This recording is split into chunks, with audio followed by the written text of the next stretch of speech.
Hi வணக்கம். Welcome to Soumya உலகம். இன்னைக்கு அரிசி பாயாசம் செய்யலாமா? வாங்க. ஃப்ரைடே ஸ்பெஷல் அரிசி பாயாசம். இதுக்கு ஒரு கைப்பிடி அளவு அரிசி எடுத்திருக்கேன். கிராம் கணக்கில் சொல்லணுன்னா ஒரு 100 கிராம் அரிசி எடுத்து ஒரு 20 நிமிஷம் ஊற வச்சாச்சு.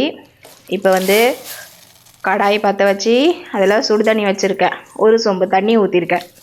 இந்த அரிசியோட கணக்குன்னு பார்த்தா ஒரு 5 மடங்கு 6 மடங்கு தண்ணி ஊற்றிக்கணும். அப்போ தான் அரிசி நல்லா வெந்து ரொம்ப திக்காக இல்லாமல் அப்படியே அள்ளி அல்வா மாதிரி வைக்காமல் பாயாசம் மாதிரி எடுத்து குடிக்கிறதுக்கு கரெக்டாக இருக்கும். அந்த அளவுக்கு தண்ணி வச்சாதான் ஓகேவா? இப்போது நம்ம கழுவி ஊற வச்சுருந்த அரிசியை இந்த சுடு தண்ணியில் போட்டாச்சு. இப்போ நல்லா வெந்து வரட்டும்.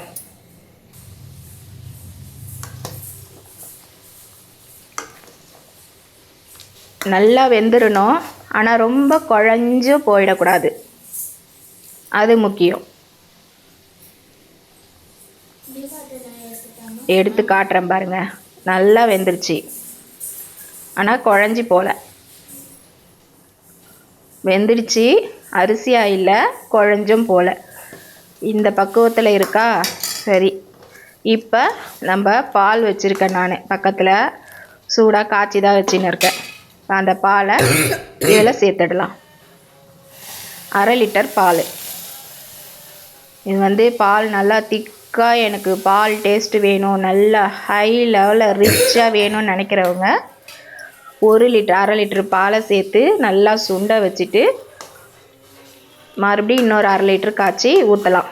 இன்னும் செம்ம சூப்பராக இருக்கும். நான் 1/2 லிட்டர் பால் தான் ஊற்றிருக்கேன். அதே மாதிரி இனிப்புக்கு மில்க் மேட் போட்டிங்கன்னு வச்சிங்களேன், டேஸ்ட் இன்னும் அல்டிமேட்டாக இருக்கும். நான் மில்க் மேட்டு சேர்க்க போகிறது கிடையாது. வெல்லம் சேர்க்க போகிறேன். சரி, இது நல்லா கொதிக்கிட்டோம். கொதித்து இப்போ அந்த பால்லையும் இந்த ரைஸ் கொஞ்சம் வெந்து வரட்டும். இப்போது பால்லையே ஒரு சிலர் வேக வச்சு செய்வாங்க. அது ரொம்ப டைம் எடுக்கும். இந்த மாதிரி தண்ணியில் வேக வச்சிட்டோம்னா டக்குன்னு குயிக்காக முடிஞ்சிடும் நம்மளுக்கு வேலை.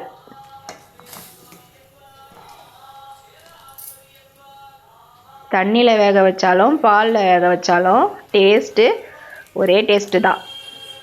ஓகேவா?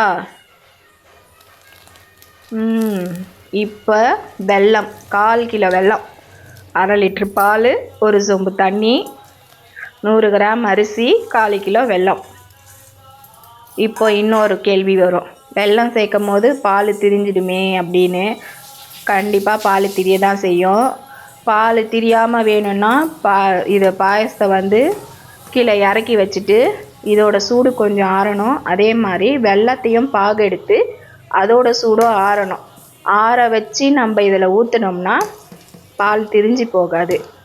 ஆனால் இந்த பாயாசத்தோட ஹைலைட்டு லைட்டாக திரிஞ்ச மாதிரி வந்ததுன்னு வச்சுங்களேன், அதுதான் நல்ல டேஸ்ட் கொடுக்கும். அந்த இந்த பாஸ்மதி ரைஸோட ஸ்மெல்லும் இந்த ஏலக்காய் வெல்லம் இதெல்லாம் சேர்த்துருக்கோம்ல, நல்லாயிருக்கும் ஸ்மெல்லு. குடிக்கிறதுக்கும் டேஸ்ட்டில் எந்த ஒரு குறையும் இருக்காது, நல்லாயிருக்கும். ஆனால் திரிஞ்சு போய் குடிக்க பிடிக்கல அப்படின்னு நினைக்கிறவங்க இறக்கி வச்சுட்டு ரெண்டையுமே ஆற வச்சு ஊற்றுங்க.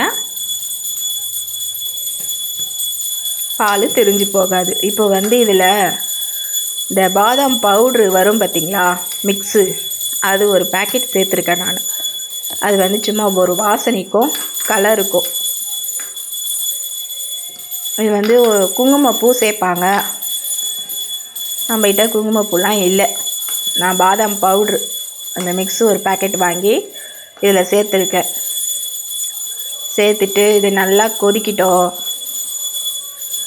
நல்லா கொதித்து சுண்டி வரட்டும்.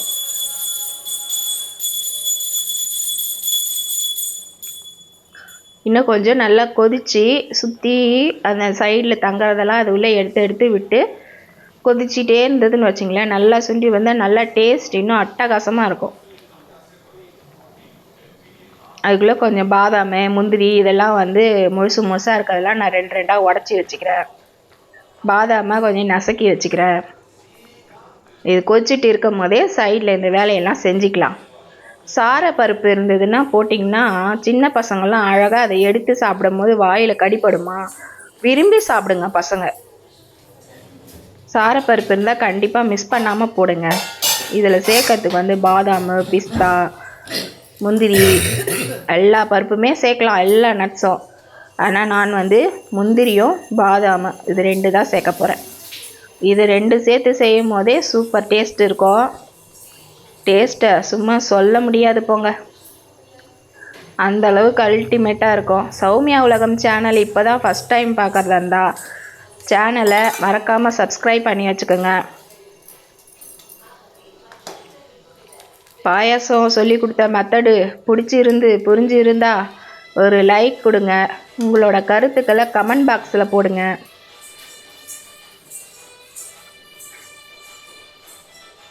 ஸ்லோவில் வச்சுருக்கேன். ஸ்லோவில் வச்சு கொதிச்சிக்கிட்டே இருக்குது. கொதிக்கட்டும். இது நல்லா சுண்டி வரட்டும்.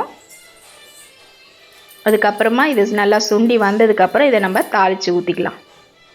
இதை இறக்கிடலாம். போதும், இந்த அளவுக்கு சுண்டி வந்தால் போதும். இப்போ இறக்கியாச்சு. ஒரு சின்ன கடாய் வச்சுட்டு நெய் வந்து நல்லா 1 ஸ்பூன், பெரிய ஸ்பூனில் 1 ஸ்பூனு நெய். கண்டிப்பாக இந்த நெய்யை சேருங்க, அப்போ தான் வாசனை நல்லா கும்முன்னு இருக்கும். இப்போது பாதாம், முந்திரி நான் நல்லா ஒரு கைப்பிடி போடுறேன். இன்னும் நிறைய சேர்க்கணுன்னாலும் சேர்த்துக்கலாம், அவரவர் விருப்பம். இது நல்லா கொஞ்சம் ரோஸ்ட் ஆகட்டும்.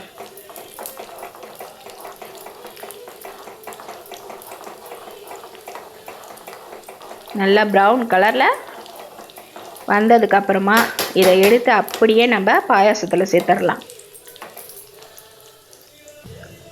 சௌமி, டாடி கூப்பிட்றாங்க. அவ்வளோதான், தாளித்து ஊற்றி கொட்டியாச்சு. தாளித்து ஊற்றினதுக்கப்புறம் இந்த பாயாசத்தை பார்க்கறதுக்கு அப்பா இப்பயே எடுத்து குடிக்கணும் போல் இருக்குல்ல. கண்டிப்பாக வீட்டில் ஒரு டைம் ஆகுது நான் சொல்லி கொடுத்த மெத்தடில் இந்த பாயாசத்தை நீங்கள் செஞ்சு பாருங்களேன். கண்டிப்பாக இதே மாதிரி தான் செய்வீங்க. இந்த ஜவ்வரிசி பாயாசம் அல்வா மாதிரி எடுத்து வைப்பாங்க, அந்த மாதிரிலாம் வைக்காமல் இப்படி தண்ணியாக வச்சு குடிங்க. பாய்.